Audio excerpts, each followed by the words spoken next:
Go to overcomecompulsivehoarding.co.uk/online therapy to get 20% off your first month of cognitive behavioural therapy, with weekly sessions online with a therapist, in addition to worksheets, a journal, meditation and yoga videos, and unlimited messaging. There's strong evidence that CBT can help people who hoard, and accessing therapy online can be affordable and accessible. Find out more and get your discount at overcomecompulsivehoarding.co.uk/online therapy. Now on Broadway, An Enemy of the People is a New York Times Critics' Pick. Jeremy Strong is one of the great actors of his generation, hails the Chicago Tribune. In a performance the Wall Street Journal praises as powerfully affecting and bitterly funny. Michael Imperioli sets off sparks, cheers the Hollywood Reporter. Victoria Pedretti is luminous, raves variety. From director Sam Gold and playwright Amy Herzog, An Enemy of the People is urgent, electrifying, and haunting, declares USA Today. An Enemy of the People, on Broadway through June 16th only. Here's a cool fact. A crocodile can't stick out its tongue. Another cool fact, you can get short-term health insurance for a month or just under a year in some states. United Healthcare short-term insurance plans are designed for people who are between jobs, coming off their parents' plan, or turning a side hustle into a full-time gig. Underwritten by Golden Rule Insurance Company, they offer flexible, budget-friendly coverage with access to a nationwide network of doctors and hospitals. Get more cool facts about United Healthcare short-term plans at uh1.com.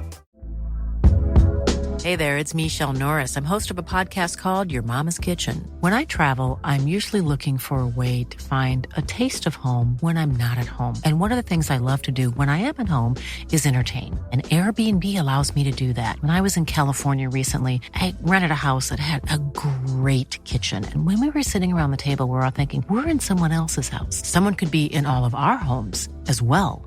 If you have a home, but you're not always at home, you have an Airbnb. Your home might be worth more than you think. Find out how much at airbnb.com/host. So I haven't missed an episode of this podcast since October 2021, including publishing on Christmas Eve and New Year's Eve last year. Every week, brand new content.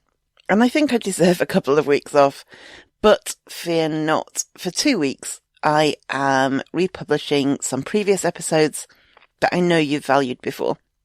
I am a big believer in re-listening to things you've already heard, because you can pick up all kinds of new things that you missed the first time round.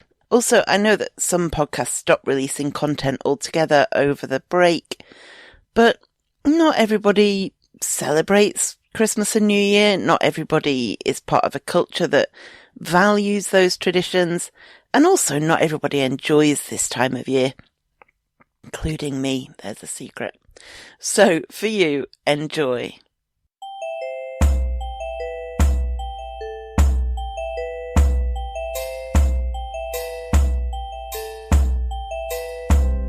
Welcome to the Overcome Compulsive Hoarding with That Hoarder podcast.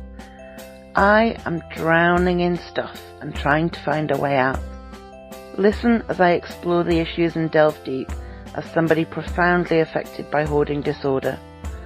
Find out more, including links to subscribe to the podcast, at overcomecompulsivehoarding.co.uk, and follow me on Twitter at ThatHoarder and on Facebook at facebook.com/ThatHoarder.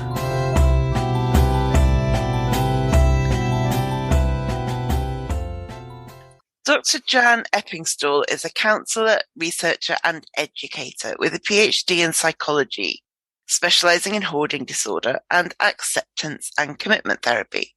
Her website says, "My goal is to help people break the bonds with their belongings, get clear about what's important and live the life they want." So Jan, thanks so much for talking to me. More than happy to have a chat. So what led you to studying hoarding and ultimately working with people who struggle with hoarding? Yes, the superhero kind of creation story, if you like. My creation story. It's not that exciting, but I came to hoarding through professional organising. actually. I was about, I think, 28 to 2008, and I had 2 toddlers. I was studying undergrad psychology, and I was kind of looking for a way to kind of make some pocket money. That was my thought. And so I set up a small business. I called it It's Just Stuff, and I did some subcontracting for another experienced PO. And that was when I kind of was confronted with, you know, so many clients who had this extreme reaction to discarding that I'd never contemplated before. So, you know, I had some clients, one who had this faded receipt, like you couldn't actually read anything on the receipt, but she wanted to keep it because it might be important. And there was hundreds of receipts everywhere, and I was kind of thinking, wow, this is fascinating. What's going on here? And, of course, I was at university, so I got into the library and I just went mad, started reading everything I could. The TV shows, I think it started about then. And in the beginning, they kind of had that sort of observational documentary kind of feel, which was quite enlightening. But now they've slipped into, I guess, what lots of people call trauma porn, or, you know, using shock and disgust to entertain. So it's no longer the same. And it's even a little bit, you know, home makeover, which just makes me kind of feel ill. But, yeah, I just kept going. I just kept studying psychology. I made sure I went to a university that had a connection to hoarding, and, yeah, ended up finding a supervisor for my PhD who had a connection to hoarding. And I'm still going. I'm still learning, still researching, although not as much, of course, now because of my work with individual clients, but I do still intend to research, although it's not my primary focus anymore. And I know that you've looked in detail at the links between hoarders and trauma. Can you talk a bit about that? Yeah, that study that we did was part of a bigger study that was looking at kind of the stressful life events, traumatic experiences that might occur to not only hoarders but also a whole bunch of other obsessive compulsive type disorders. And so that was kind of the focus there. And I think there's always been talk within the research field of hoarding that loss and deprivation are kind of a catalyst. Like we've always been discussing that. Yes. And no one had really done any research around that. So we developed these measures, or this measure that had 5 different types of stressful life events. And I guess the most important bit of information from that was that really we now know that stressful life events involving loss and deprivation that happen before or at the time of the onset of the hoarding was predicted by higher levels of emotional attachment to possessions.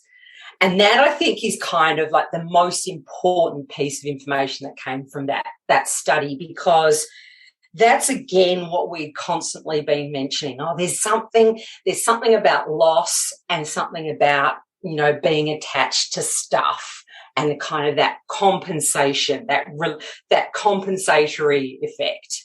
And I think that really does tie into that. And, of course, less concerns about remembering important information events because you've kept the stuff, so you feel less concerned, which is not hard to believe. But the other thing is that the loss and deprivation after the onset meant that people had more concerns about memory, but less concerns about control. And that's one. I have no idea on this one. I do not know why that would be the case. I'm wondering if it's purely methodological, that there weren't as many, you know, individual items in that particular area of the measure, but it could be worth looking into. The other thing, of course, is that traumatic events before were predicted by traumatic events after, which is our whole trauma begets trauma kind of cycle, if you like, which I found interesting as well. And again, that's something that is found in many studies, is this whole, the trauma, or, that you become vulnerable if you've had that trauma in your early years. And I guess the reasons for that are, probably what we'll go into in a little bit. You'll get an idea of, how that might happen. Yeah. And it's definitely something that we see. Sure. One other thing I will say, which I kind of feel the need to say, is that most of the research that has been done on hoarding is women. Is women. I mean, 90 to 95% of those who actually are the ones who engage in research are women. So that's the first thing. We're looking at, 50% of the population. It is biased, and also the same with my clientele. I mean, my clients are 90% female. So that is, again, something, a lot of the hoarding research is predominantly female. So we can't really generalise across both genders, or and we can't be clear about whether men experience things in the same way. Sure, that makes sense. So in your professional experience, how common is a history of trauma in people who hoard? Is it almost inevitable, or how does that balance out? Yeah, look, I in my experience, see it as perhaps ubiquitous. Like, I see trauma, especially if we kind of define it as something that we experience that overwhelms our capacity to cope, that we can't escape or fight, and we feel that kind of helpless hopelessness. I think that, yes, that is the experience of, the people I work with and the people I talk to. And in hoarding, I do think that interpersonal trauma is very, very common, and is kind of that logical vulnerability. Although we've only got one study that kind of says 76% of those experience some sort of interpersonal trauma. So things like domestic abuse, assault, robbery, home invasion, anything person to person, if you like. And of course, loss and deprivation in ours was found to be linked to increased emotional attachment, which is the primary motivator, I guess, for saving and acquiring. But I do feel like if we define trauma in that way of something that overwhelms our capacity to cope, yes, I think it is pretty much a fait accompli for people.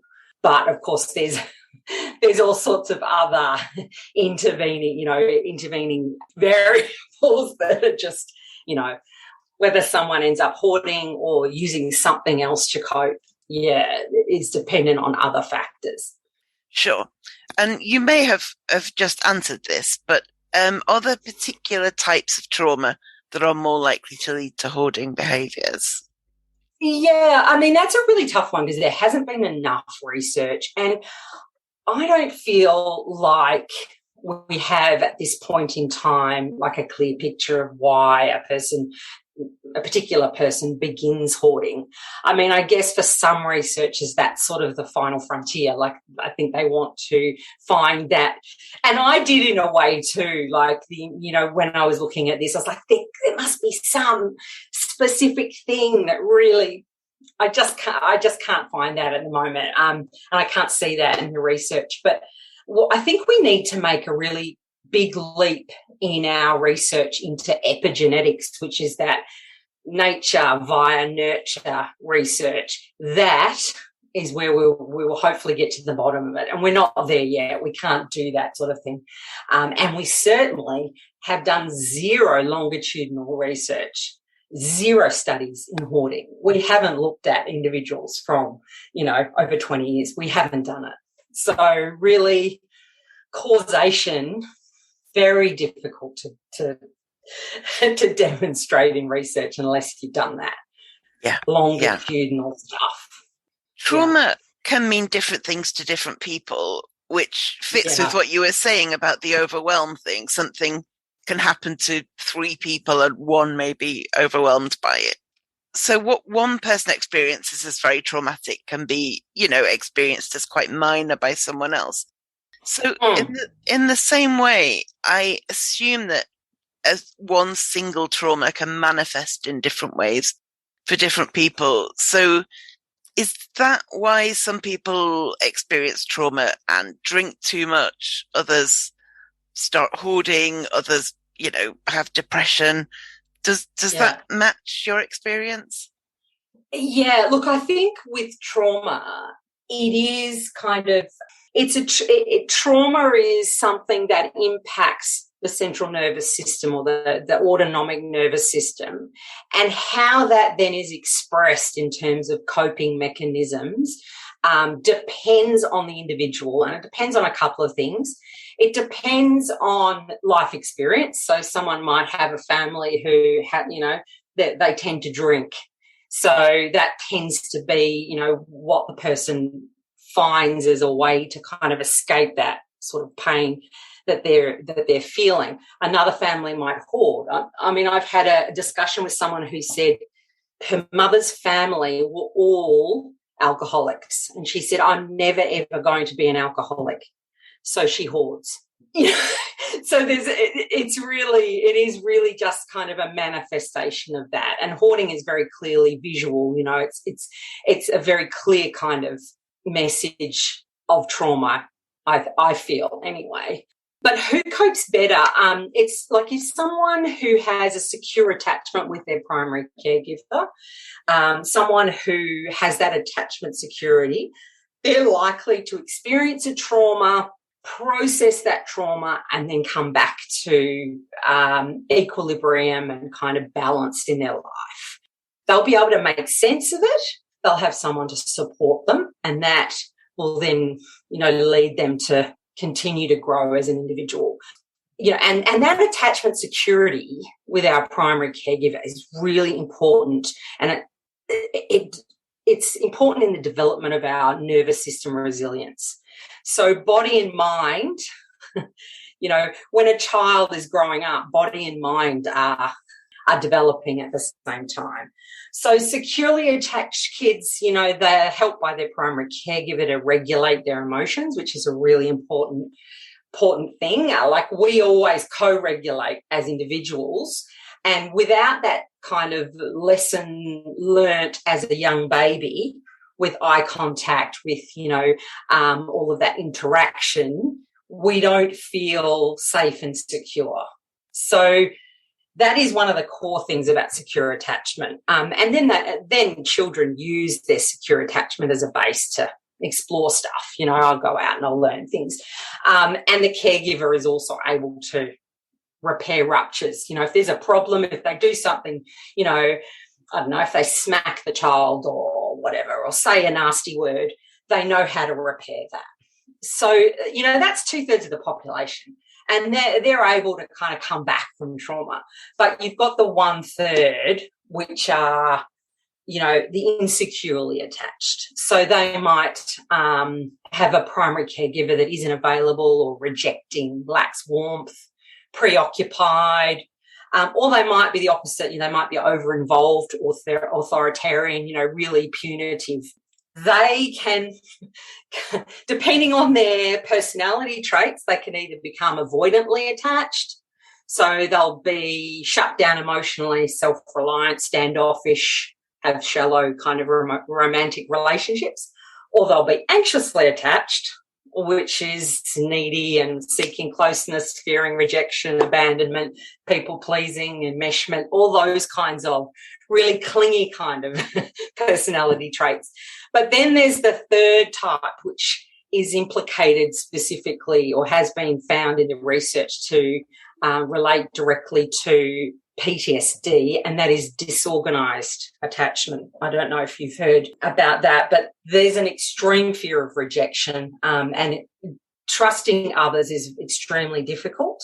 And that whole idea of needing closeness, but also wanting to push other people away. So it's that kind of dialectic, the opposites at exactly the same time. I love you, don't leave me, get away from me kind of stuff. And that's usually the result of interpersonal trauma. So a child might have been raised in an emotionally, physically abusive household. The primary caregiver was the source of abuse. So that means that that person who should be their rock is the one who is perpetrating the abuse. So, and it also might be a home with a mentally ill caregiver, especially one who has a personality disorder or one of the OCD type disorders, because there's this kind of preoccupation and difficulty dealing with their own stuff that they can't then allow the child to develop all of these things that we need to develop as children. So, the person in a disorganized attachment, really the individual state dictates their story. So how they feel in their body is then projected out. So like they live in a kind of position of hypervigilance. They'll see more people as threats. They'll interpret danger where there isn't any. They'll see faces that to us would be pretty neutral. They'll see them as aggressive.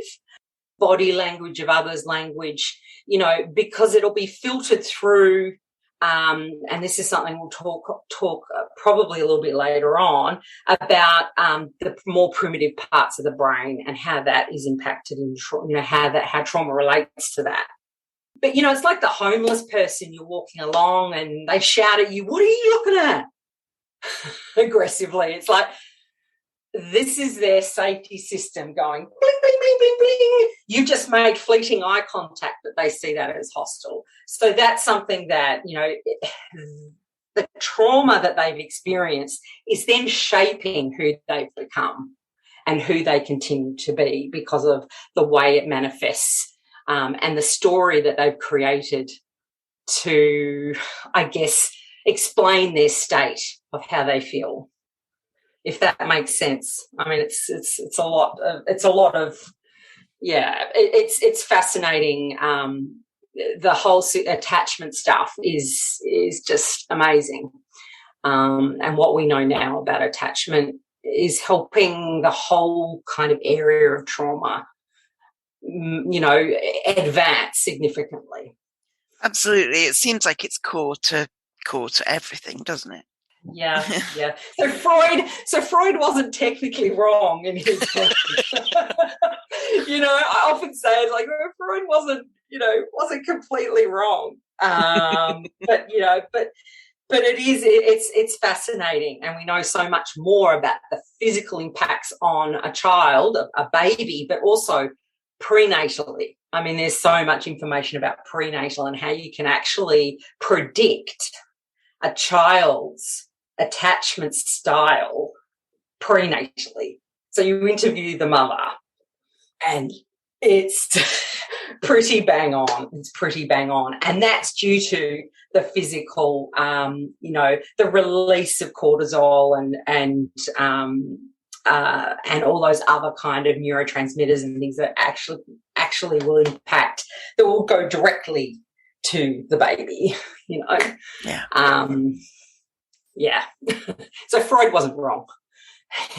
On that. On that. On that. Exactly. Oh, dear. Can you explain the difference between big T traumas and little t traumas and how that might relate to people with hoarding disorder? Yeah. And before I go on with that, I mean, those aren't necessarily clinical terms, but I think big T trauma tends to be what people think of when you say trauma, like the general population. You say trauma and they think rape, car accident, violent death of a family member, war, sort of, I mean, war really isn't one, but you know what I mean, like an event or a situation. And that's what they imagine. And that is what's being referred to in the Diagnostic and Statistical Manual when they talk about PTSD. That's what it's one big event that forever changes someone's life. Yeah. But small T trauma are all those little things that happen to us and accumulate over time. So interpersonal trauma, like we talked about before, childhood neglect, abuse, caregivers that hurt rather than protect, growing up with emotionally immature parents who rely on you rather than protect you, mentally ill parents or siblings, all these sorts of things.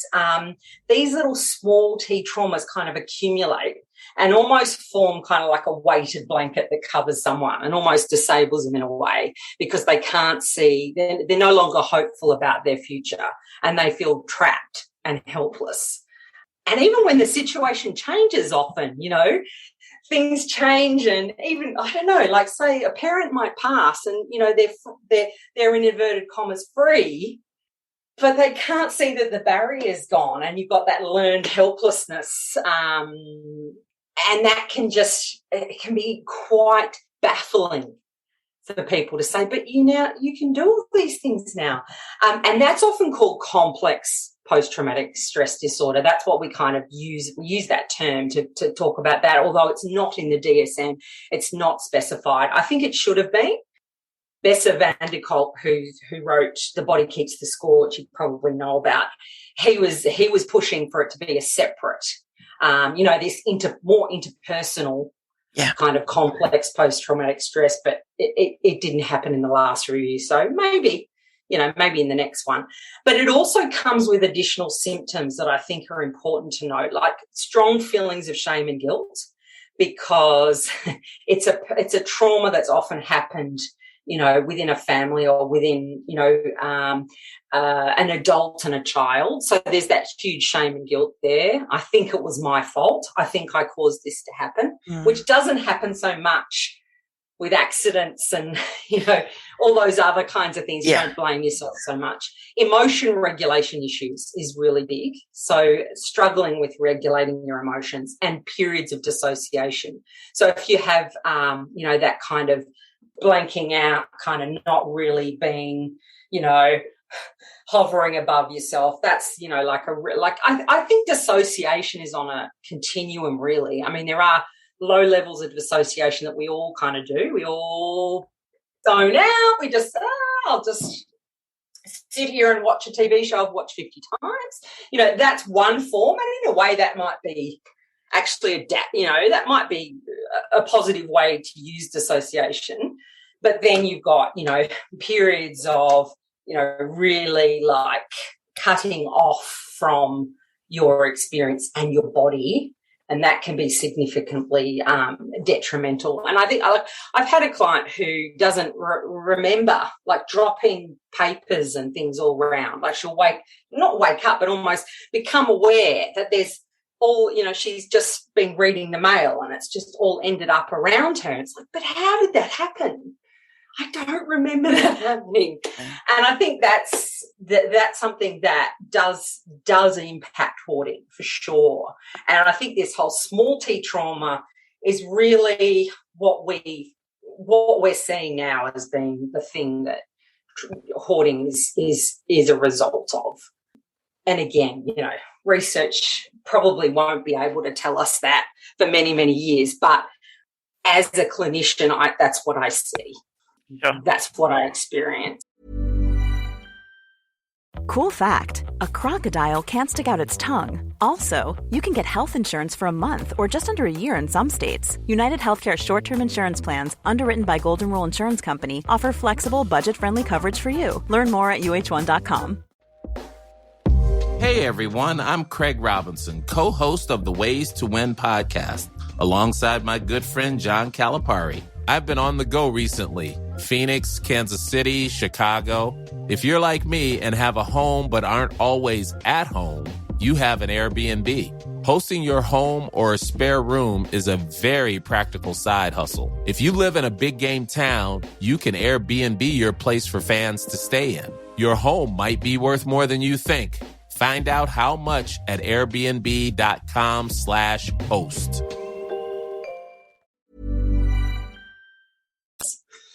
You have an email newsletter which frankly, everybody listening should subscribe to because it's great. Thank you. Please, the more the merrier. I love writing it. I love it.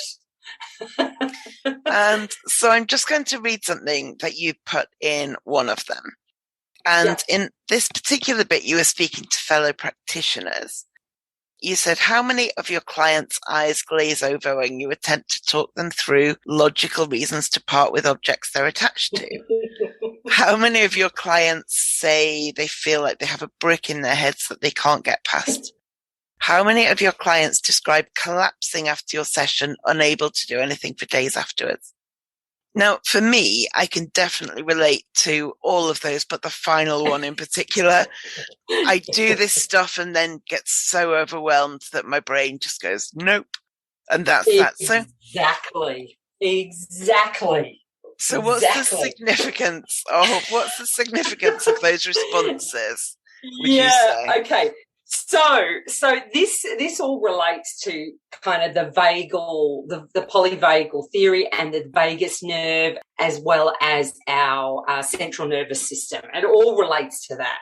So what you've just described there, the brick, the glaze over, the collapse, is what I affectionately call, and lots of people call, turtle mode. And that's the trauma response in the body. It's this hypoarousal, which is under-arousal of the nervous system. And it's a dissociation where the mind and the body kind of separate in order to survive a life threat. So you are feeling in your body that decluttering, de-hoarding, letting go of things is actually life-threatening to you, because that's how you have lived. That's how your system is kind of triggered. It's set up. It's like on a hair trigger. So anything that comes about that is stressful, you may slip into fight flight a little, but then you'll drop right down into that it's just shut down. Yeah. It's just, that's it. I can't do anything now. And the important thing to remember about that, and I tell my clients this, it's not a defect. It's not something that is wrong with you. You are not lazy. You are not, you are not unable to change. It is, it's a survival state that in your life experience, that was what you used in order to survive the environment, whatever it might be that has occurred in your life. And it's become the default. So whenever something comes up that that you feel is kind of life-threatening, it will be shut down. So really, I mean, what can be done about that? And there are things that can be done about that. And it's this whole concept of the mind-body connection that has been missing from our psychological treatment and therapy for a very long time. I mean, we mostly rely on, the numbers are staggering, that we rely on medication over therapy, because we want a quick fix. We think the drugs, we've always been told drugs and therapy, that's the way to do it. But most people now are just on the drug bandwagon and they just go, yep, the drugs will help. Only 33% of people improve when they take an antidepressant or whatever it might be.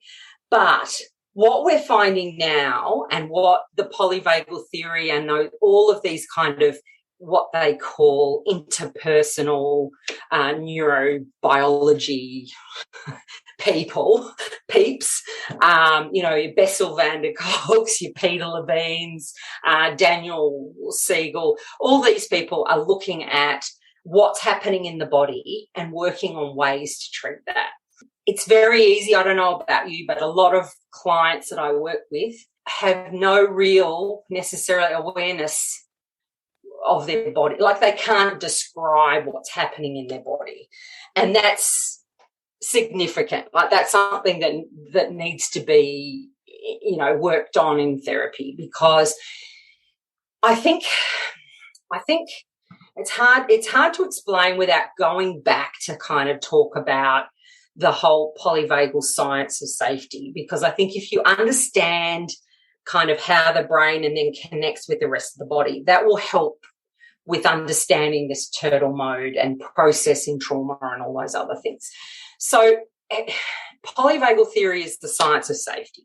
So it's the way the autonomic nervous system reacts to experiences and regulates our responses to those experiences. And the first thing we probably need to do is look at the brain in kind of a simplified way, not in a really, I'm not a neuroscientist, so it's just a caveat. So don't take any bets on anything that I've told you. Let's see if I can do it justice. But the brain evolved in 3 stages. So the first stage was the brainstem and the cerebellum, and that's right at the base of the brain at the back. That's your ancient part of your brain, and that is often called lizard or turtle brain. And it regulates heartbeat, breathing, organ function. And its basic need is safety and avoidance. So that is where you go when you feel life threat. Then the subcortical regions, which is I don't know if you know about the hand model of the brain. No. This is the brain. It's brilliant. This is the brain stem. This is going to really go well on radio. This is the brain stem, and then your thumb crossing over your palm. That is the subcortical region, the limbic system. And that is known as the mammalian brain. That's the mouse brain, and it's the seat of emotions, memory, learning, reward, motivation. And it wants to feel satisfaction and it wants to approach rewards. That's what it's all about.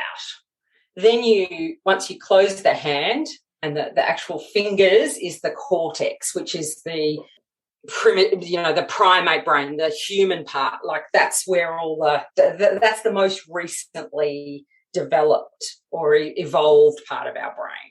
Yeah. And that regulates our attention, our feelings, reasoning, planning, language, empathy, all of those things that make us who we are. And it wants connection and attachment. That's what it's looking for. It's seeking that out in its environment.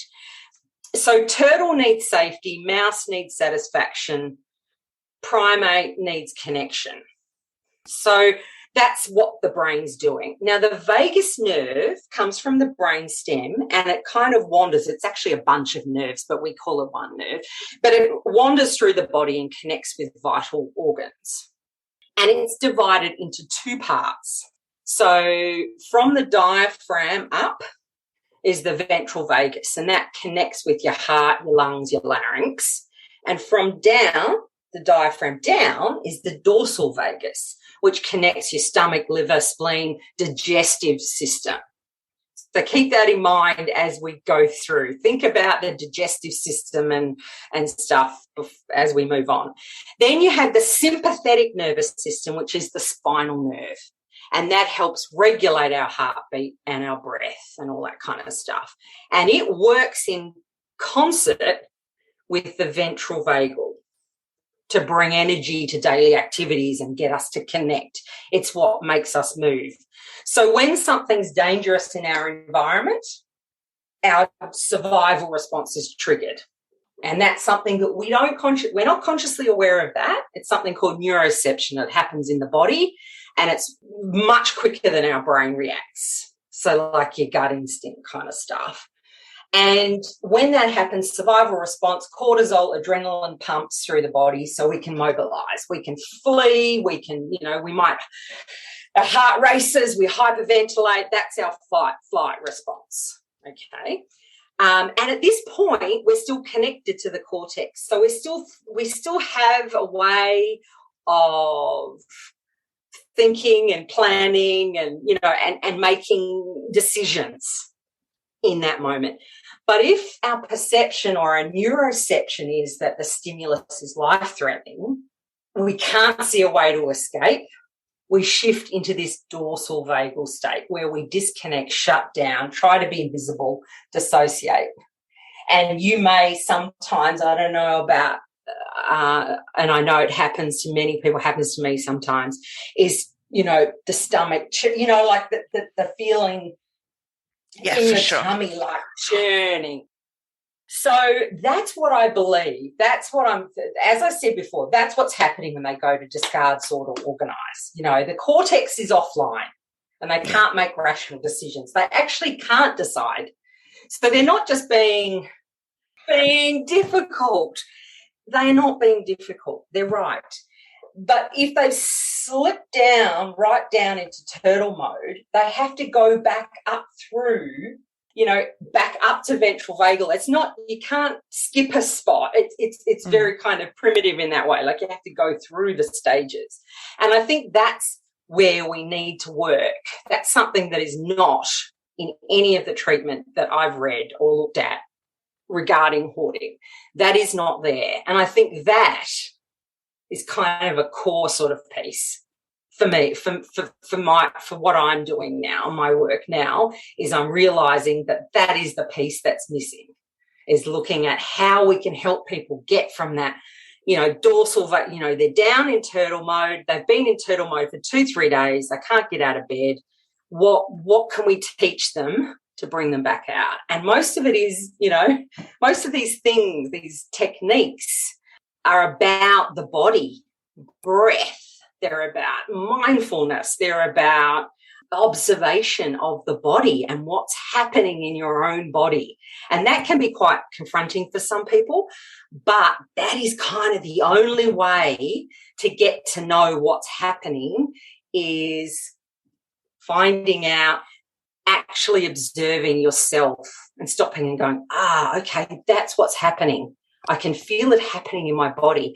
What can I describe that? Because if you're feeling like you're slipping into dorsal vagal or turtle mode, if you catch yourself before you slip too far, you can actually that's the sweet spot where you learn and you can work out how to deal with it. You can say, okay, this is how I feel, because you're still semi-connected to your cortex. So you can actually describe it. But the second you slip right down, I mean, therapy's not dangerous at that point. It's just pointless.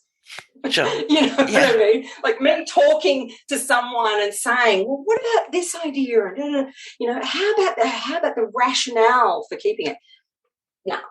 No rational thought is happening. And they're just going, no. And that's why everyone who hoards says this, I'm overwhelmed. And that's what it is. Yeah.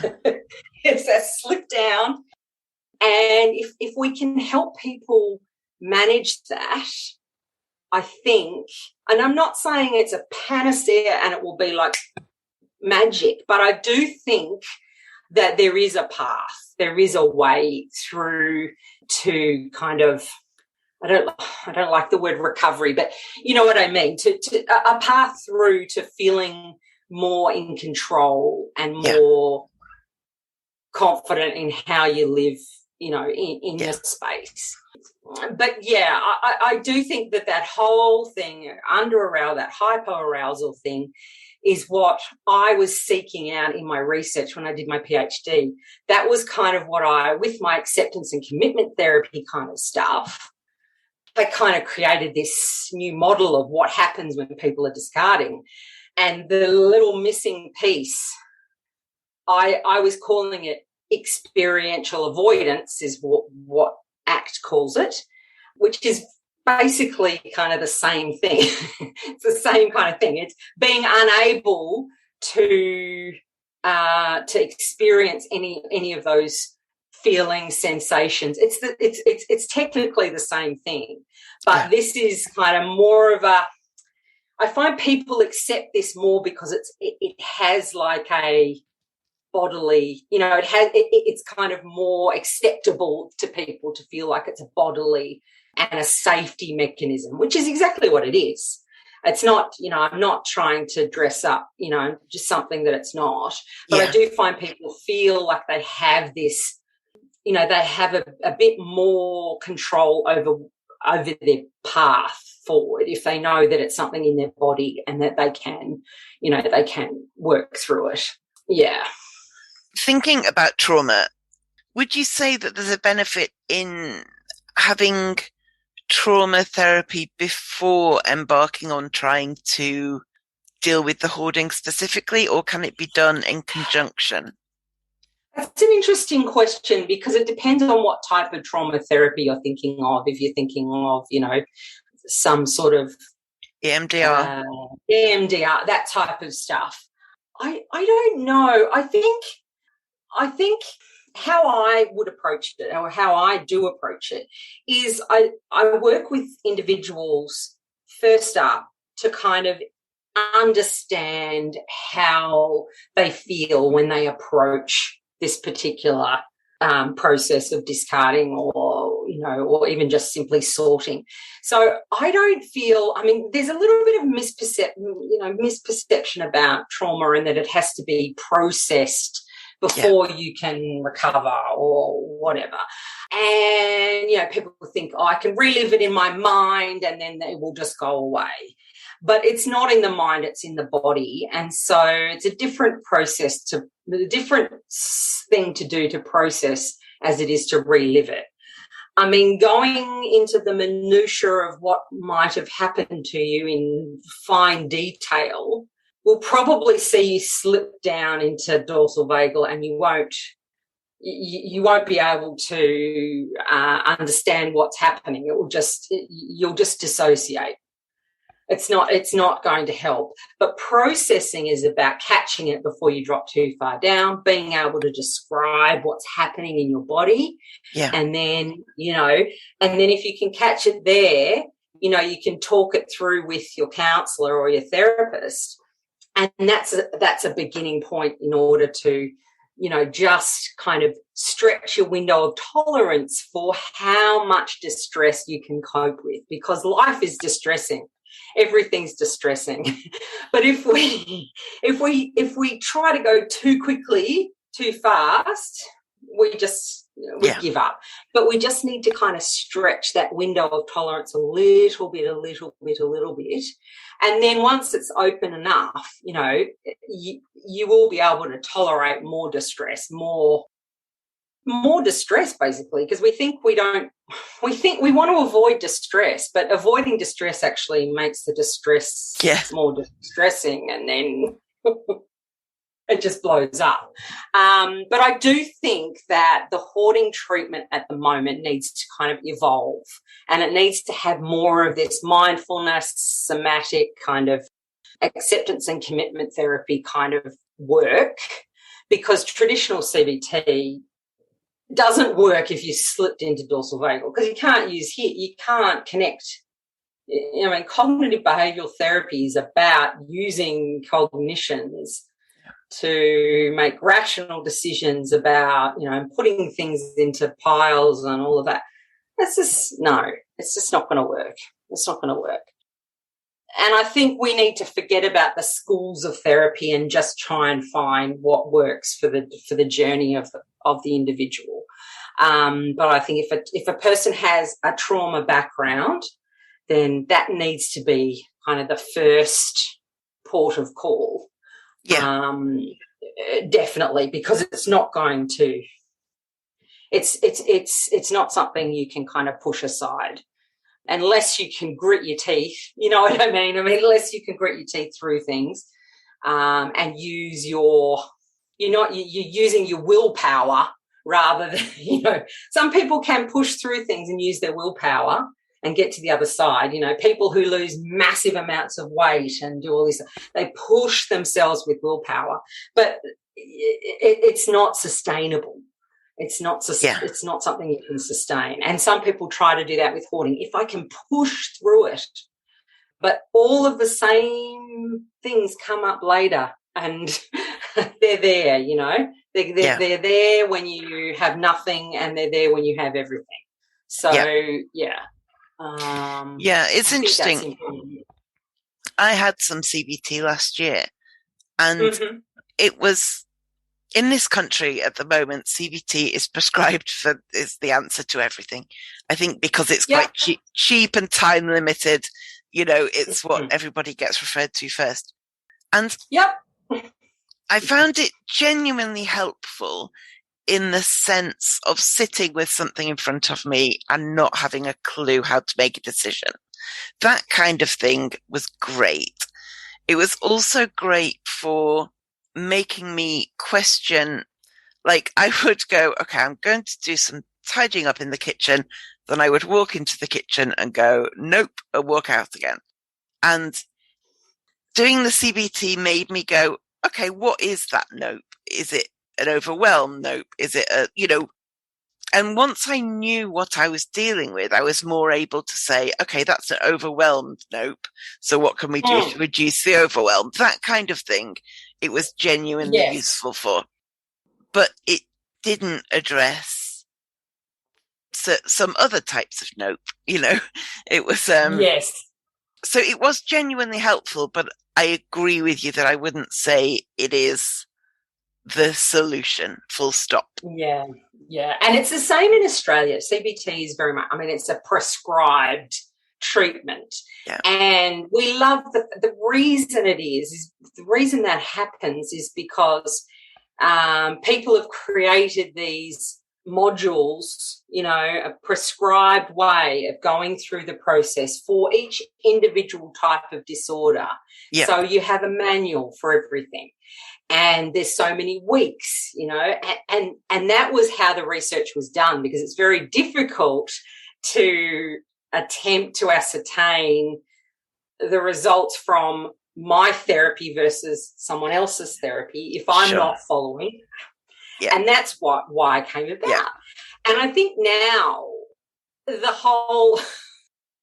the researchers, it takes something like 17 years before something that's been researched gets into common knowledge. So it's going to be a while before we realise this. But the people who actually have developed CBT have kind of gone, yeah, there's bits that work and there's bits that don't. Yeah. So now there's this whole process-based cognitive behavioural therapy that is emerging, and that is around what are the actual therapy techniques that work, what do they work with, what types of thought processes, what are the kernels that actually make change happen. That's all we care about. And now that's coming around. And so everyone's just going, let's not call it CBT. You're going to use this process-based term and it's got bits from everywhere. But I don't know how governments are going to handle that, because they like things in boxes and they like things to be 12 weeks, 10 weeks, whatever, which is difficult. But CBT is the same here, and everyone wants to be prescribed, everyone wants to prescribe that. But just going through the motions with a client, just following the manual is just just a waste of money for the government as well. That's really the problem. But there are really good things about it. Don't get me wrong. Full on, there's heaps of techniques and tricks like that thing you just described. That's kind of tapping into what I was talking about. That's tapping into what sort of nope is it? Yeah. How do I feel? Where is it coming from? That is exactly the sort of thing. But it's kind of got a different wrapper. But it's and we're trying to do away with it. We're trying to go a bit generic, We're trying to do away with the wrappers a little bit and just be, well, what is it that actually works? Yeah. And focus in on that. So fingers crossed in 17 years everyone will start. I look forward to it. I'll be gone by then. Probably I'll be No, I don't know. But it's just frustrating. So from another one of your email newsletters, you said, some people with a significant amounts of chaotic stuff in their homes have described the feeling of being in a burrow, cocooned and safe. And many practitioners suggest moving very slowly, discarding so that the client can get accustomed to the open spaces created in the home. Even moving at a glacial pace can shut people down. Now, again, this is something that stood out because I could completely relate to that kind of feeling of safety in being surrounded by stuff. How can that Yeah. kind of thing be addressed? Well, that's links in with this whole safety system and feeling like you can feel safe with someone who's a therapist or with other people and connect.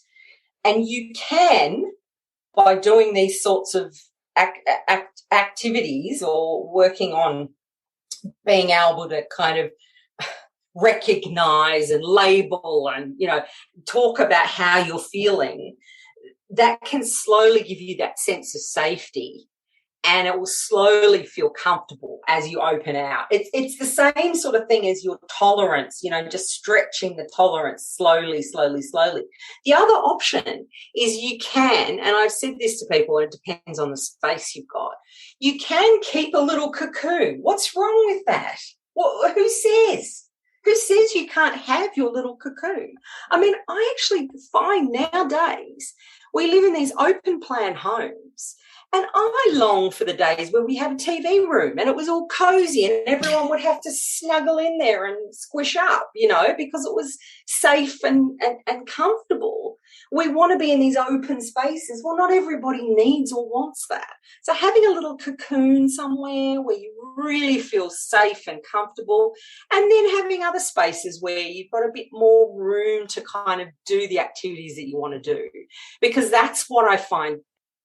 That's where it's problematic, because so many people I work with have so many creative things that they enjoy doing, and they just can't seem to let go of enough in order to gain back the space to do the things they really enjoy.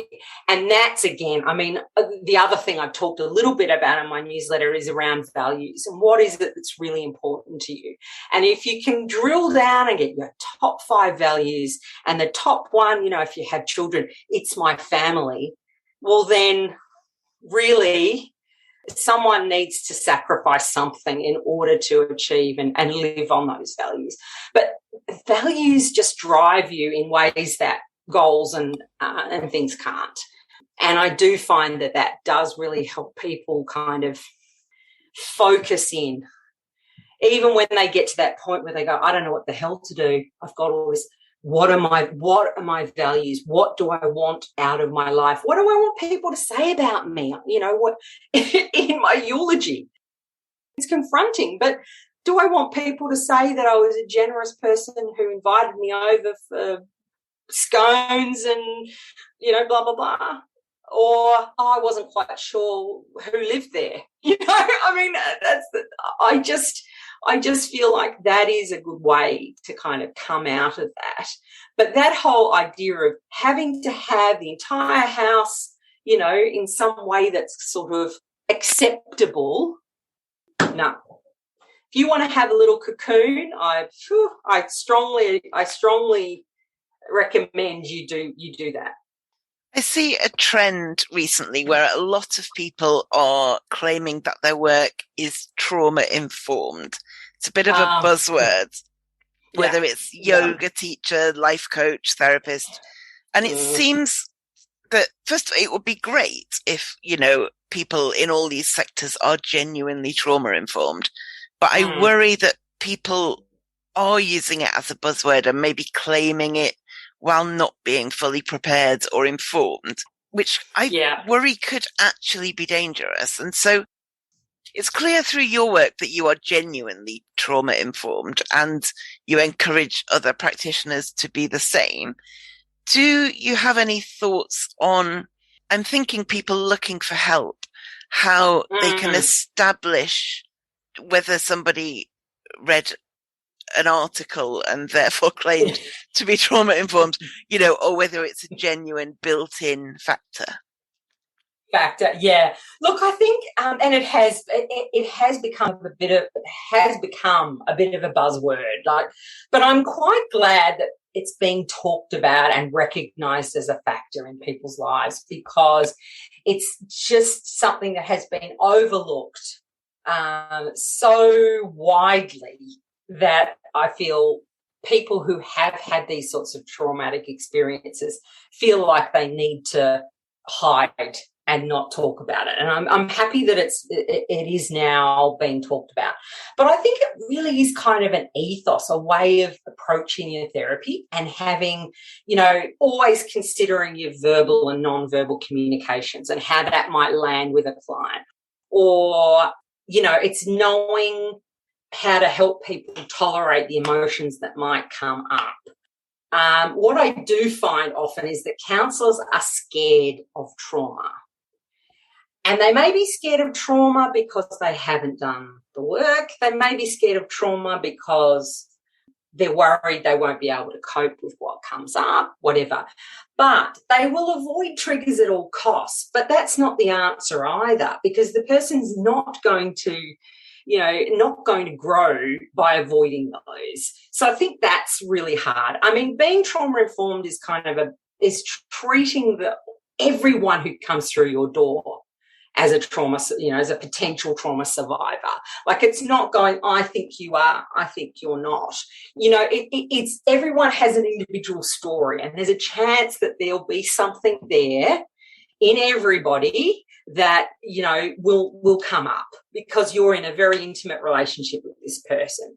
So it's understanding the symptoms of trauma, the shame, the emotion dysregulation, the dissociation that come along with all of that, and understanding the types of experiences that might traumatize the person. It's about asking them if they feel, tell me if you feel unsafe. I think that, you want to be asking questions with that in mind. Are you comfortable to continue? You don't need to reveal everything that's happened to you if that's too much. Open up in your own time, those sorts of things. Forcing people to open up and tell you every minute detail is re-traumatizing. I mean, and making them repeat it over and over again, that is just not helping. But it's also about psychoeducation, I think, for clients, like explaining the basis of trauma-informed treatment so they know what's happening and how the sessions will kind of progress, and building in that safety factor. Like, I think I've said it to people before, if you feel the person if you feel this clinician isn't the right person for you or the right fit, and they don't ask you if you feel safe, find someone else. Rely on your gut instinct, because that's actually your safety system reacting. It's going, I don't feel safe with this person. You have every right to just say, look, I'm really, I'm happy that I met you, but really, always seeking out someone who's a member of an association and all that kind of stuff. If you're trying to assess whether someone's trauma informed, I mean, you can ask them about what type of training they've done and what sort of, what would be your process of working with me? And you can find out pretty quickly on the phone if you think that they understand what that's about. But a good therapist will ask to come to your home regardless. They'll want to come to your home. They'll want to see you in your own environment, and you will feel safe with them. And safe doesn't mean they're nice, and it doesn't mean that they smile a lot. And it means that in your body, you feel safe with that person. Yeah. That, because they are, for many people, they are the first person that you'll create this kind of safe bond, safe relationship with, in order to then use that blueprint to go and make further relationships in your life, if that's something that you're struggling with, which often is the case with hoarding and trauma and all of those sorts of things.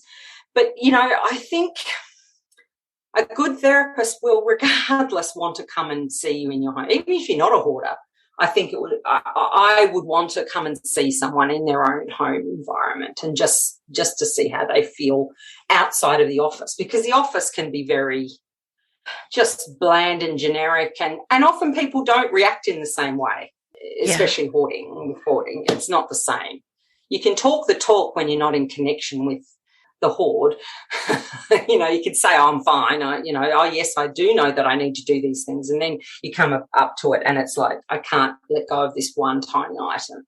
Yeah. But, yeah, I do think educate yourself about what trauma-informed therapy is. Have a bit of a look on the internet.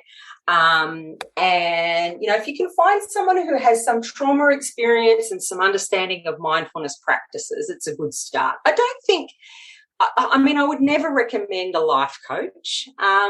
Yoga's a different concept because they have inbuilt quite strong trauma-informed kind of practices, and it is actually quite effective. But you want to watch out for people who are, I don't like it when the yoga instructor touches people. That worries me. You know, those sorts of things. They don't ask. You know, that's not trauma-informed in my world. You know, I need to ask that person, is it okay if I was a yoga teacher, all those sorts of things. But I do think that, you know, life coach, you don't need any qualifications for that. I just would be very, very, very wary about anyone along those lines who says they can help. And I mean, professional organising a little bit as well. And I don't want to, I've done the job and all that sort of thing, but I do think it needs to be done in conjunction with a therapist, I think. I mean, I like the idea of being a team and having, you know, the therapist doing all of this trauma-informed work, and then the professional organiser assisting with the knowledge of where you're at in your therapy in the home, doing the hands-on stuff. That would be my preference for people, if they can afford it. Well, that leads to my next question, actually. If somebody is unable to access professional support for the time being, maybe for financial reasons, maybe nobody local is suitable, what would you suggest they do to help themselves in the meantime? I think it's a really good question, because there's not a lot out there that's sort of self-help that I would recommend, really. Yeah.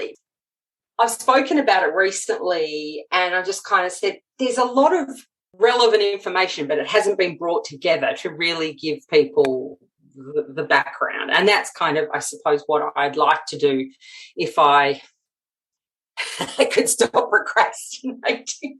I'd like to build, and I do intend to build a short course where people can get their head around this kind of polyvagal, trauma-informed stuff, just so that they can get started. Yeah. So if before that happens, soak up all the free resources you can about hoarding and interpersonal neurobiology and polyvagal, all that sort of stuff, acceptance and commitment therapy. Sign up to my newsletter. Come and join the Facebook groups and things like that. Hoarding disorder research groups, Stuffology, all that sort of stuff. Read, but also do. Because I know often there's a propensity for us, us perfectionists, which includes all of us hoarders, that we will we will read before we do, because I haven't quite read enough. You know, it's like doing a PhD and you've read 50 million articles and you haven't written a word. You know, do as you go and try things out, and journal. I can't recommend that highly enough. Write about how you feel in your body when you've tried things and what happened. You know, take a perspective of curiosity, which I think is really important in trauma-informed work, is be curious about what's happening in your body and in your mind as you're doing things, and catch yourself when you feel yourself putting yourself down, and catch yourself when you're saying, "Oh, you idiot, you're lazy. I'm having the thought that I'm lazy." Distance yourself from those things. Catch those thoughts and distance.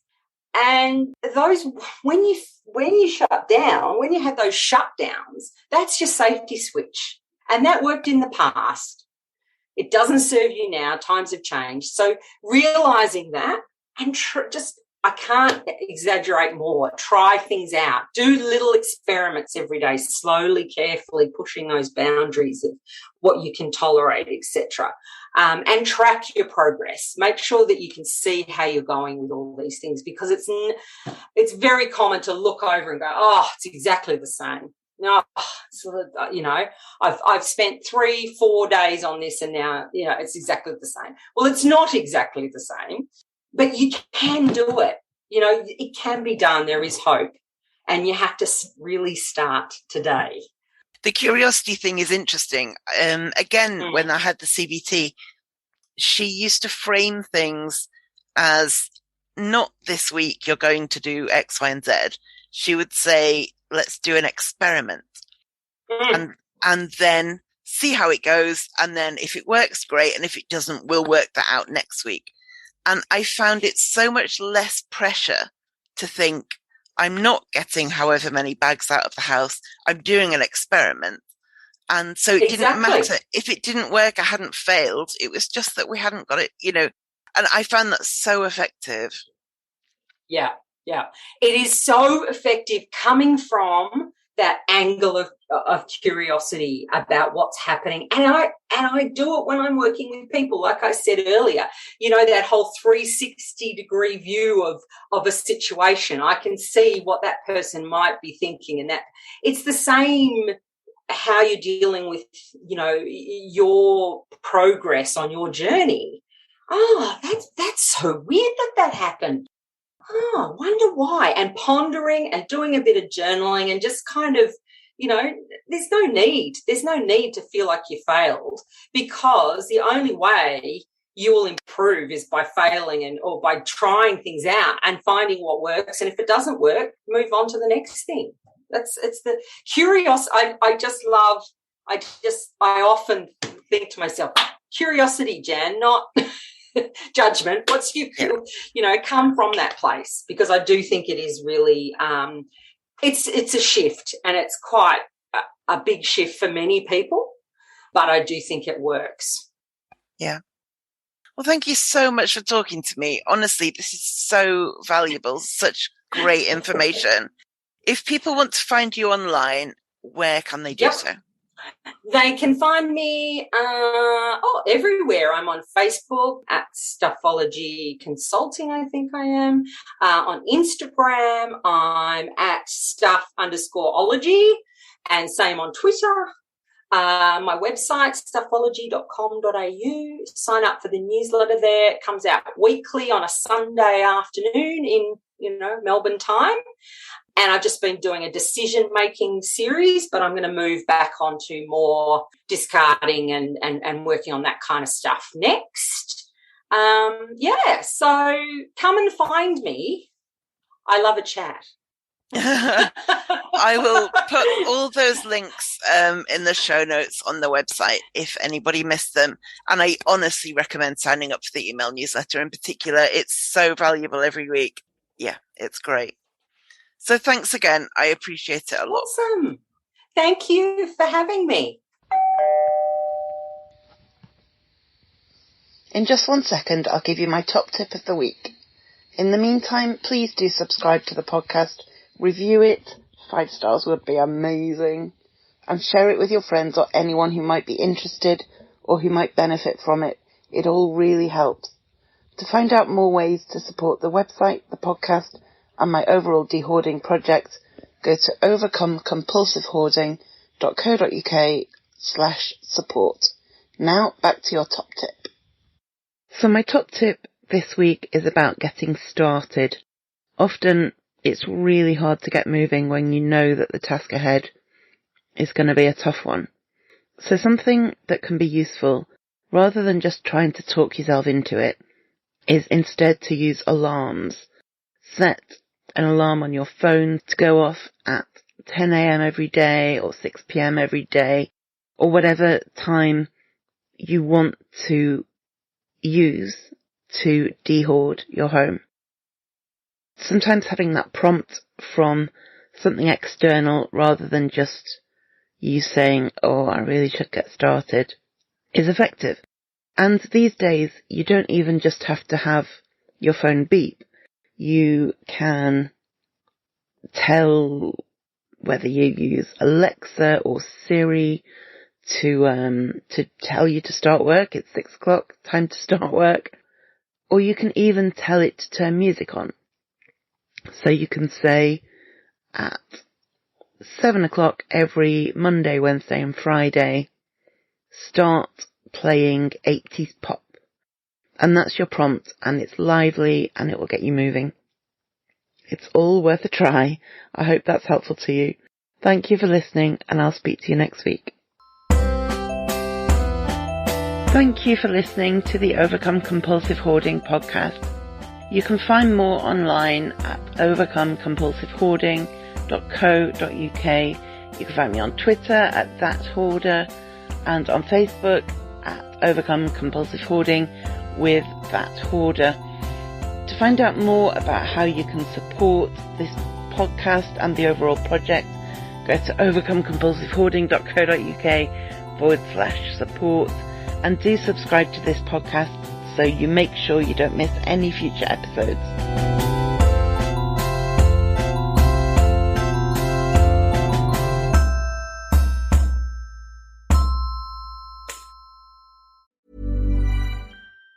Need to stock up on any weather wardrobe staples? Check out American Giant for hoodies, jackets, sweats, and more pieces you can wear anywhere. All made right here in the USA. Go to american-giant.com and use code ANYSTYLE24 for 20% off your order. When you make decisions for your company, you look for the no-brainers. If you have a lot of mailing to do, Stamps.com is the ultimate no-brainer. Use the Stamps.com mobile app to mail everything you need to keep your business running with up to 89% off USPS and UPS. Make the same no-brainer decision as over 1 million other businesses with Stamps.com. Use code PROGRAM for a special offer. That's Stamps.com, code PROGRAM.